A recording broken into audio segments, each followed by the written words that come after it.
तो हमारा अगला वर्ड है सली। तो सली जो है ना, ये एक वर्ब है, यानी एक एक्शन वर्ड, एक क्रिया। अब इसका मतलब क्या है? इसका मतलब है किसी चीज की प्यूरिटी या इंटेग्रिटी को डैमेज करना। सिंपल शब्दों में समझे तो किसी की रेप्यूटेशन यानी उनकी इज्जत पर दाग लगाना, या फिर किसी बिल्कुल साफ चीज को गंदा कर देना।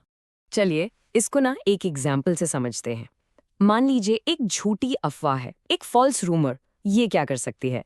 ये किसी भी इंसान की अच्छी खासी रेप्यूटेशन को सली कर सकती है, यानी उनके नाम पर एक दाग लगा सकती है। बिल्कुल इस सेंटेंस की तरह, अ फॉल्स रूमर कैन सली अ पर्सन्स गुड रेप्यूटेशन।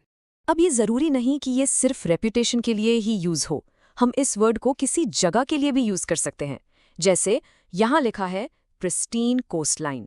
इसका मतलब होता है एक बिल्कुल साफ सुंदर समुद्र का किनारा। इमेजिन करिए कितना ब्यूटीफुल होगा, राइट? लेकिन एक ऑयल स्पिल यानी समुद्र में तेल का फैल जाना उस पूरी सुंदर जगह को गंदा कर सकता है, उसे सली कर सकता है। इसलिए सेंटेंस है the oil spill threatened to sully the pristine coastline. Okay, अब एक और इंटरेस्टिंग यूज देखते हैं इसका। यहाँ सेंटेंस में सली हिज हैंड्स लिखा है। इसका मतलब ये नहीं कि उसने अपने हाथ गंदे कर लिए, नहीं, ये एक मुहावरे की तरह है। टू सली योर हैंड्स का मतलब होता है किसी गलत करप्ट काम में शामिल होना। तो इस पूरे सेंटेंस का मतलब हुआ कि उसने करप्ट डीलिंग्स यानी भ्रष्टाचार में शामिल होकर अपने कैरेक्टर को दागदार करने से इनकार कर दिया।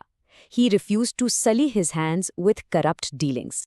आपने ये वर्ड न्यूज़ में ज़रूर सुना होगा, खासकर जब स्कैंडल्स की बात आती है। जैसे सोचिए, अगर किसी बड़ी कंपनी में एक घोटाला हो जाए तो वो एक स्कैंडल पूरे के पूरे ऑर्गेनाइजेशन के नाम को सली कर सकता है। मतलब उसकी रेप्यूटेशन पर एक बहुत बड़ा कलंक लगा सकता है।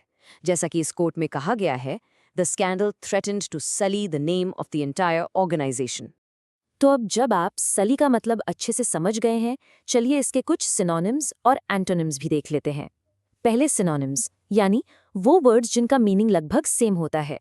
ये हैं टार्निश, डिफाइल, स्टेन और बिस्मर्च। इन सब का मतलब वही है, दाग लगाना, गंदा करना। और अब आते हैं एंटोनिम्स पर, यानी इसके ऑपोजिट वर्ड्स। ये हैं प्यूरिफाई, क्लेंज, ऑनर और एनहांस। इन सब का मतलब है बिल्कुल उल्टा, जैसे साफ करना, इज्जत बढ़ाना या किसी चीज को और बेहतर बनाना। बस आज के लिए इतना ही। मिलते हैं नेक्स्ट वीडियो में। Happy learning, bye bye.